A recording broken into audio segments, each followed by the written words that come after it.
You might find it hard to believe, but there are places in this world where people still believe in cults, magic, and macabre rituals.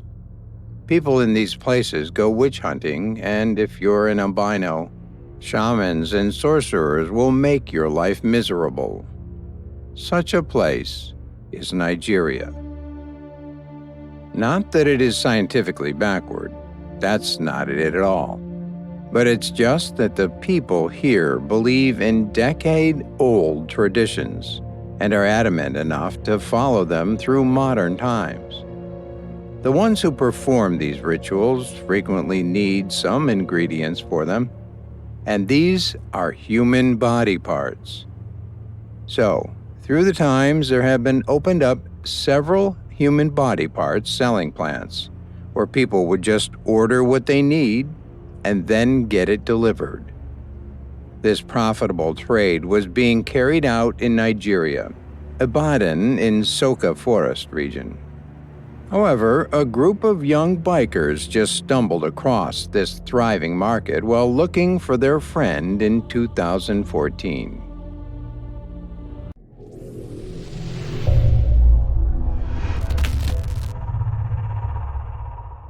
One biker who sat on his usual spot at the meetup point pulled out his phone as it started ringing and found it to be from his friend whom he had seen a long time ago.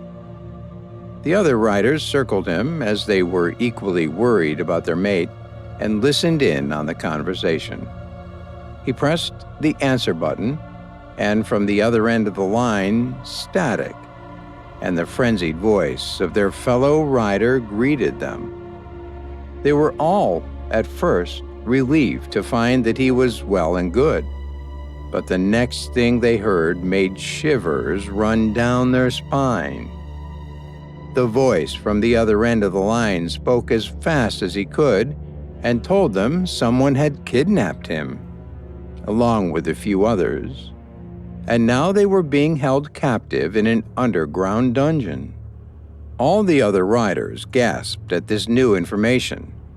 He described vividly how some people had forcefully taken all of his belongings, and at the moment he had only his phone, which he was calling from for help.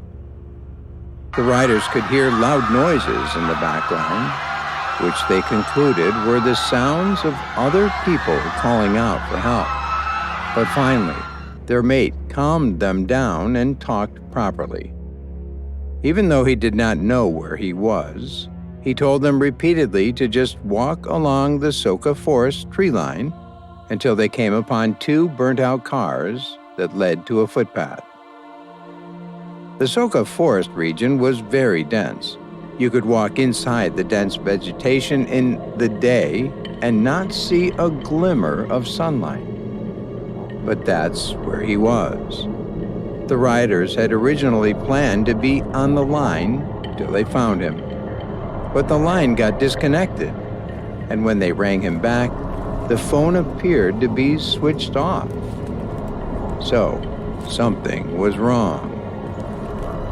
Some 40 riders started from their meetup point to go to rescue their friend. Upon reaching the mentioned place out of the city, they ran inside the Soka forest with its deep undergrowth and came upon the couple of burnt-out cars their friend had mentioned and the footpath. It was a small path with thick vegetation, and they could only get through it in a single line. As they started walking, they kept their guard up for any signs of danger. Suddenly, the man at the front of the line held up his hand to stop the others. He had heard some rustling through the bushes and was convinced that somebody was following them. Just as they looked around, a man jumped out of nowhere and started firing at them. The group was in hysterics. They somehow dodged the bullets and ran for their lives, out of the footpath and back out of the forest with their motorbikes. But when they made it back, they regretted it immediately. Their friend was still there with those suspicious people who had kidnapped him, and they needed to rescue him. They didn't want to give up on him as they previously had when two of their mates had gone missing some time ago. Gathering some more bikers from the neighboring meetup points, over 100 men marched towards the forest with random weapons they could find, be it their house slippers or sticks, or even board cutters. They shouted and screamed to display their valor like the soldiers going to battle to let whatever was out there know that they were back with reinforcements. They expected that the man from earlier would show up, but nothing happened. And after reaching a clearing, they came across a river. On the other side of the river, they saw two buildings. One of them was a small shack just 100 feet away from them, while the other one was an enormous building with a large fence all around it, surrounded with barbed wire. Though the river was quite small, it seemed difficult to cross. They located a dilapidated bridge and started running to the other end of the river towards the buildings. However, when the motorcyclist looked down under the bridge, he saw their mate's motorcycle lodged there right under the bridge. This discovery made it certain that he was somewhere near, and they would find him soon. When they reached the shack, they pulled open the plywood doors, only to discover hundreds and thousands of articles of clothing and shoes lying scattered all around. Nothing made sense to them, so they decided to just move on. Upon reaching the larger building, they expected to be met with some resistance, but it never came. Coincidentally, the man who had a board cutter with him helped the others get inside the premises by cutting a large hole into the fence. Hoping to find an entrance into the building, the group walked around it only to discover windows high up so they could see nothing from outside. In the end, at the back, they came upon a makeshift door made out of metal just propped against a hole in the wall. One biker grabbed it and shoved it out of the way. Some men walked inside the building, only to gasp at the horror in front of them. They came upon a cement slab about 4 foot by 4 foot, with one corner elevated with some stones and pebbles. For whatever purposes it was used, they didn't know. There was another wooden bowl with black stains on it right beside the slab, placed in such a way that all the water from the slab would trickle down and accumulate into it. But all around this cement slab were scattered bones with flesh on them, and far off, very far away, all around the perimeter of the room, were extremely malnourished-looking people chained up by the walls.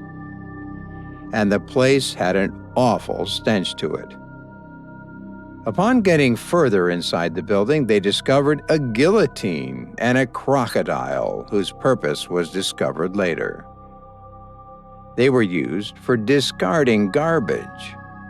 However, this garbage was human bodies in flesh and blood. A lot of locals had assembled at the place because of the commotion, and eventually the police arrived when word got out. However, they didn't pry too much into the matter and just drove everyone away from there. Later, it was discovered that the building was used as a slaughterhouse. From the report of the locals, it was confirmed that a man with a black Jeep came to the building mostly at nights, and then some loud yelling would be heard from the inside. The articles of clothing belonged to the hundreds and thousands of people who had once been kidnapped and killed in there. In Nigeria, it was believed that human body parts were great ingredients for magic potions that could grant people's wishes and make them immortal. From these magical concoctions, they could attain success and immediate wealth. Hence, The ones who sold these potions usually ordered their ingredients from these black markets, which sold human body parts. And one such place was the warehouse of the Soka forest. The men who worked there often kidnapped people posing as officials or sometimes using brute force. When their victims were safely put inside their cars, they would be driven along unfamiliar roads and stripped naked, and entered inside the building. An order would come and they would determine whose organ was to be extracted, and then they would place the person on the cement slab and chop off their parts one by one. When they were done, if the person had any chances of survival, they would just chain him up for further use. But the ones who had no chances of making it through would just be discarded, either by the guillotine or by the crocodile. This man with the black Jeep would take out the organs in batches and sell them. The locals got furious at the indifference of the police and started a riot, which ended in a massive fight. The officials had to use tear gas to drive them away from the building, and later, they had it demolished so that the locals would not come anymore looking for their missing family members. However, the bikers who had originally discovered the building still had no clue about their friend or the other people who he was with.